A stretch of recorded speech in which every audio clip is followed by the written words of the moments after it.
السلام عليكم محبي قناة كرة برو. في هذا الفيديو اخوتي الكرام غادي نوريكم اخر تطورات الملاعب المغربيه المحتضنه لنهائيات كاس افريقيا وكاس العالم فين وصلت حاليا، والمغرب غادي يكون البلد المستضيف ديال هاد جوج البطولات، وهاد المباريات غادي تلعب في ملاعب من الطراز العالمي.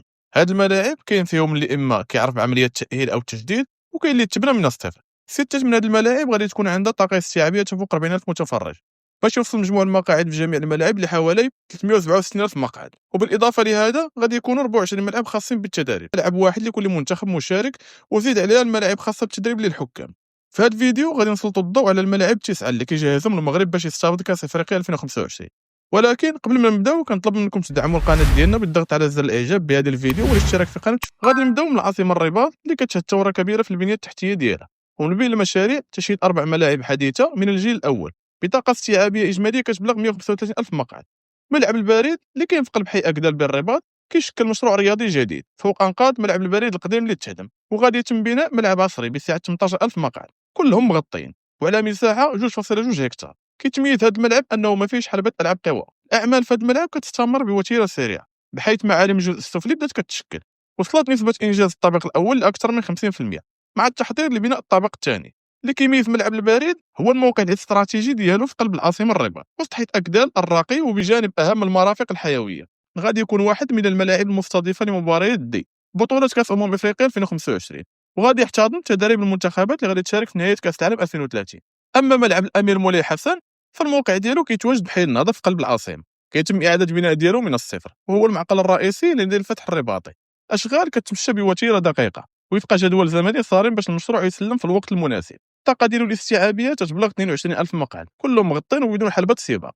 الاشغال كتجري بطريقه مذهله، بحيث الملامح ديال الملعب كتبان يوم بعد، ومن المتوقع ان مده الانجاز غادي تستغرق حوالي 8 اشهر. التسارع الكبير في الاشغال كيبين ان الملعب غادي يكون واجد في الموعد المحدد، حيث تم انجاز جزء كبير من المدرجات وتركيب الحوامل الخرسانيه اللي غادي توفر الاساس القوي للمشروع. في مده قصيره بتطوير مذهل ملعب مولاي الحسن كيتقدم بخطوات كبيره نحو الاكتمال، بحيث المدرجات ديال الطابق العلوي بدات كتركب، وهاد الاشغال كلها كتسرع باش يكون الملعب واجد لاستضافه مباريات كاس افريقيا 2025، وايضا لتداريب المنتخبات العالميه اللي غادي تشارك في مونديال 2030.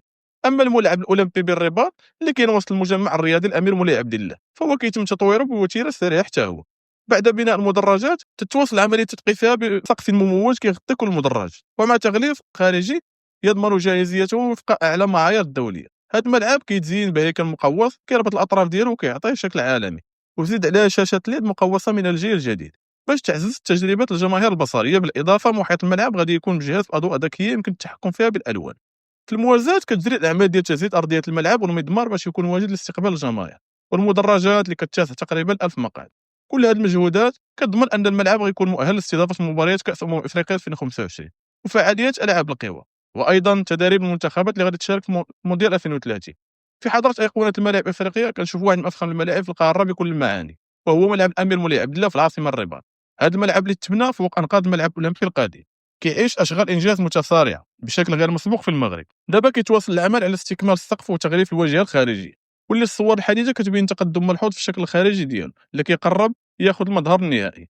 الملعب عنده طاقه استيعابيه كبيره ديال 69500 مقعد، وهذا الشيء داخل في الاطار ديال التحضيرات الكبرى اللي كيدير المغرب باش يكون جاهز كاس افريقيا 2025 وكاس العالم 2030. الملعب غادي ياخذ طابع عصري بفضل تصميم مبتكر كيجمع بين الجماليه والمتانه، والجهات المسؤوله كتراهن على انهاء الاشغال ديالو في واحد الزمن قريب لضمان الجاهزيه وفق المعايير الدوليه. اما مركب محمد الخامس الدار البيضاء فبعد اشغال التاهيل الكبرى ولا تقريبا واجد للافتتاح، بقى غير شويه ديال الرتوشات الخارجيه. هاد الاشغال شملت تركيب كراسي جديده بالوان متدرجه، تقليص السعه ديالو 43000 مقعد، اضافه لبناء واجهه رئيسيه جديده وتغليفها بالوان الالمنيوم اللي زادوها لمسه عصريه وحديثه.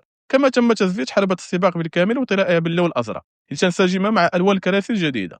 وفي نفس الوقت تم تاهيل منصه الصحافه ومنطقه كبار الشخصيات لتكون جاهزه باب حل، مع انشاء مناطق جلوس حديثه للاعبين يتسطها مدخل جديد يعوض المدخل القديم. بهذا التطور كيقرب المركب من الاكتمال، وبقى غير الرتوشات الخارجيه باش يكون واجد لاستضافه فعاليات كاس افريقيا 2025. اما ملعب ادراف اكادير في قلب العاصمه سوسه الاشغال كتمشي فيه بوتيره متسارعه استعدادا لنهايه كاس افريقيا 2025. الطاقه الاستيعابيه اللي كتبلغ 41144 مقعد، تقدم ملموس تحقق باش المشروع يتكمل في الوقت المحدد ديالو. بحيث تم إعادة تعشيب أرضية ملعبه في مدة قياسية. الأعمال شملت أيضا توسيع مستودعات الملابس باش يطابقوا دفتر تحملات الفيفا، مع تأهيل فضاءات الشخصيات البارزة والصحفيين وتجهيزهم بمعدات حديثة ذات جودة عالمية. زيادة على هذا الشيء تم استبدال نسبة كبيرة من الكراسي والمدرجات وتحديث المرافق التقنية لضمان أن الملعب يكون جاهز 100%. وضمن خطة التحديث تم تغيير نظام الإضاءة بالكامل بتقنية الليد الحديثة، الشيء اللي حسن من جودة الإضاءة داخل الملعب. ومن المقرر إطلاق المرحلة الثانية من الأشغال مباشرة بعد نهاية التكرير، بهدف تلبية جميع متطلبات الفيفا باش يكون الملعب مؤهل 100% لاحتضان مباريات كأس العالم 2030. وستشمل هذه المرحلة تغطية مدرجات الملعب وزيادة الطاقة الاستيعابية ديالو وإزالة حلب المطاطي ووضع مدرجات جديدة مكانها، الشيء اللي غادي يقرب المدرجات من أرضية الملعب بشكل أفضل. أما ملعب مراكش الكبير في العاصمة النخيل، الأشغال ديال المرحلة الأولى قربت توصل نهايتها بطاقة استيعابية تصل إلى 41450 مقعد استعدادا لكأس إفريقيا 2025. تم تغيير الكراسي ديال المدرجات وتجديد العشب بأرضية الملعب جميلة وتركيب شاشة عملاقة ثانية في الجهة الشمالية مع تعديل المدخل الرئيسي وإضافة تغييرات داخلية أبرزها إنشاء غرفتين جديدتين لتغيير الملابس وعدة تحسينات أخرى. التطورات خلت الملعب قريب باش يرجع لاستضافة مباريات كرة القدم. وفي المرحلة الثانية اللي غادي تبدا مباشرة بعد انتهاء كأس إفريقيا 2025 غادي تستهدف الأشغال تلبية متطلبات الفيفا بنسبة 100% باش يكون مؤهل لاحتضان مباريات كأس العالم 2030.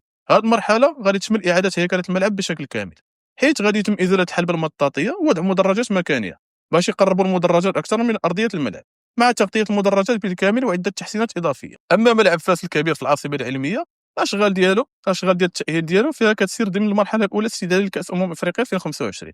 هذا المشروع كيبين تركيز كبير باش يكون جاهز في الموعد المحدد بطاقة استيعابية تصل إلى 54680 مقعد. تستمر أعمال التهيئة وتحديث ملعب فاس الكبير بوتيرة متسارعة. عملية تغليف المدخل الرئيسي تمنحه طابعا معماريا عصريا يعكس الهوية الرياضية لمدينة فاس، والواجهات كيتم تجهيزها بمواد حديثة إلى جانب تحسينات اللي كتشمل المدرجات والبنية التحتية المحيطة. ومع انتهاء المرحلة الأولى من المتوقع بدء المرحلة الثانية بعد نهاية كأس أفريقيا 2025 بهدف تلبية متطلبات الفيفا بنسبة 100% لاحتضان مباريات كأس العالم 2030. هذه المرحلة ستشمل التغطية الشاملة لمدرجات الملعب، زيادة الطاقة الاستيعابية، إزالة حلبة المطاطية، ووضع مدرجات مكانية لتقريب المدرجات أكثر من أرضية الملعب. أما ملعب طنجة الكبير في عاصمة البوغاز فقد استمر تأهيله كأضخم ملعب في المغرب بطاقة استيعابية تصل إلى 75600 مقعد بعد إزالة حلبة المطاطية وبناء مدرج السفلي مكانها. تمت إضافة غرفة سكاي بوكس على الطريقة الأمريكية على المدرجات، كما أن الأشغال وصلت إلى مرحلة السقف وتغليف الواجهة الخارجية للملعب. ومن أبرز التطورات تركيب حلقة ضخمة على أعلى المدرجات من قبل خبراء ومهندسين مغاربة، الهدف منها حمل الكابلات العملاقة التي ستدعم السقف. ويجري حاليا العمل على الحلقة الداخلية اللي كتنجز باستعمال كابلات ضخمة ومفورة التي تم استخدامها من ألمانيا. دابا كيتواصل وضع اللمسات النهائية لكابلات التسقيف، وبعدها غادي يتم تركيب قماش خاص ومميز اللي غادي يغطي جميع المقاعد المتوقعة في هذا المشروع. هذا الشيء غادي يخلي سطح الملعب طنجة رسميا واحد من أكبر الأسطح المشدودة في إفريقيا بمساحة أكثر من 200 ألف متر مربع. في الموازاة انطلقت الأشغال في الواجهة الغربية ديال ملعب طنجة الكبير في أولى مراحل عملية التغليف الشامل اللي غادي تستمر لمدة أسابيع. مع تقدم الأشغال عملية التغليف كتم باستعمال الألياف البصرية ذات الجودة العالية اللي كتشكل قماش خاص غادي يتغير لونه حسب الأضواء المختلفة وفقا للمباريات اللي غادي يستقبلها في الملعب. وفي انتظار تركيب كراسي المدرجات وتجهيز أرضية الملعب بعشب مميز، الأشغال كتمشي بطريقة اللي غادي تضمن جاهزية هذا الملعب في الموعد المحدد لاستضافة كأس أفريقيا 2025 وكأس العالم 2030. أصدقائي كنتمنى يكون هذا الفيديو نال إعجابكم، كنطلب منكم تشاركونا آراءكم في التعليقات حول الموضوع. ما تنسوش دعم القناة ديالنا بالضغط على زر الإعجاب في الفيديو والاشتراك بالقناة وتفعيل زر التنبيهات باش يوصلكم جديد ديما.